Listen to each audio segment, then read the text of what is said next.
Hey guys, what's up? This was a story that I wrote 5 years ago. I always told myself that when I was ready, I was going to elaborate into something much longer.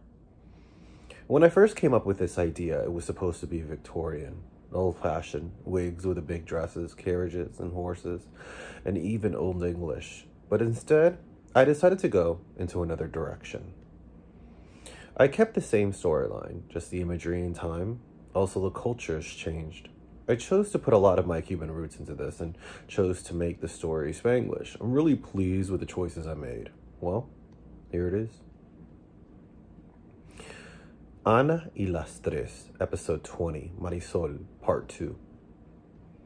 So this starts the next morning when Marisol opens up her eyes. She's still remembering the events that occurred last night.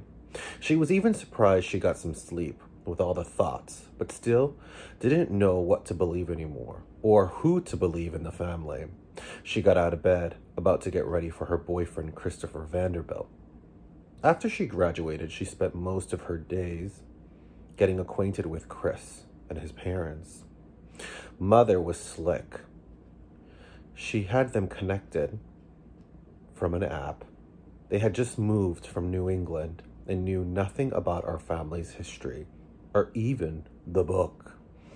Anna thought this was a ticket in to start all over since her other two daughters had failed her. Christopher was handsome, athletic, rich. He had everything a woman could want on paper. He was perfect.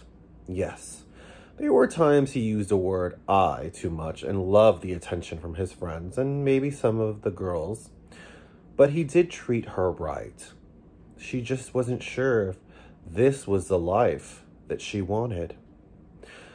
As she opened the closet doors, she saw from the reflection of the mirror, the door, an envelope. She stopped going to the hangers and walked to it, bent down and picked it up. It was a letter from Valentina. Before she left, she had written to her. Attached to it were two other papers. The letter basically said that when her girlfriend took her to the gay club, she felt so liberated to finally be who she was. She also told Marisol that she felt as if they both got older, their bond had shifted and went into different directions. And she knows it's because their different personalities and how they dealt with their mother differently. She then went on to tell Marisol that when she went to the club, she saw someone that used to work at the mansion. Her name was Angelica, and she posed as a chef. It seemed as if someone hired her, someone else that was not on good terms with Mother. She came to talk to her. She then said that Cynthia was not their aunt like Mother wanted them to believe. She was Dad's first wife. She said that Mom kept pushing and stomping on anyone who was in her way to get ahead, even doing all these evil things. She continued to say in the letter that when Cynthia was alive, Anna would go to dinner with her, and when she wasn't fooling around with her husband, Gabriel, she persuaded her to leave her husband, and that she deserved better.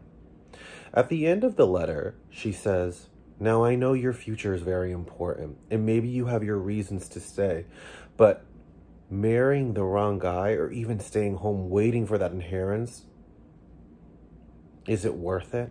I love you, my sister, and I hope you make the right decision." P.S. Attached are some ripped pages from the black book Angela took from the fireplace Mom tried burning. They are the date of Mom would go out with Dad when they had their affair.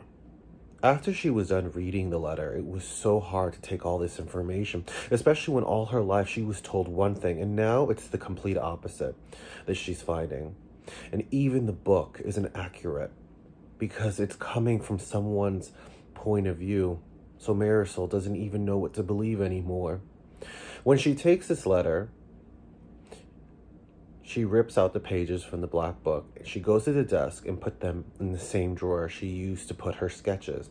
This scene was so important because this is when you find out who was the person who brought the book into the house. It was Marisol. She had a copy, and she still has it in her desk. As time goes on and Marisol continues to see Chris, which by the way Anna loves, their relationship evolves. He's in love with her. She cares about him, but this life is not really the one that she wants. So, She doesn't know if settling for the guy to get the future she wants is the right move, whether it's from him or from her mother, the inheritance. When Anna decides to throw a party, Marisol is so confused, especially since their savings are not like they used to be. But Anna feels like throwing one big party is going to change everything. The party was actually a surprise engagement. This is where Chris proposes to Marisol in front of her mother, in front of his parents, and in front of all of Anna's friends, being put on the spotlight and not knowing what to say, finally figuring out what to do. She says she can't do this, that he deserves someone who will love him for the right reason. From here, then the story jumps 3 years forward, where Anna is having Marisol do the same job Vanessa, which is maid work.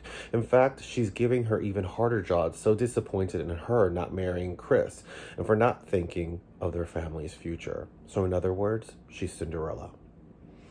I think the scene in the room between mother and daughter is so intense because Marisol is desperately seeking for the truth. She has an idea in her head from the book, from her sister, even notions from Vanessa, but she wants her mother to open up her mouth and say the truth. And as much as she pushes, screams, and shouts, it doesn't go through. She continues to lie and saying that having 3 daughters was a path she never wanted, and the fact that they came out the way they did was just even more disappointing. While this is all happening, Vanessa's outside the door listening. Since she's not going to give her the truth, Marisol decides to treat her mother the same way she treats her, and she doesn't care anymore.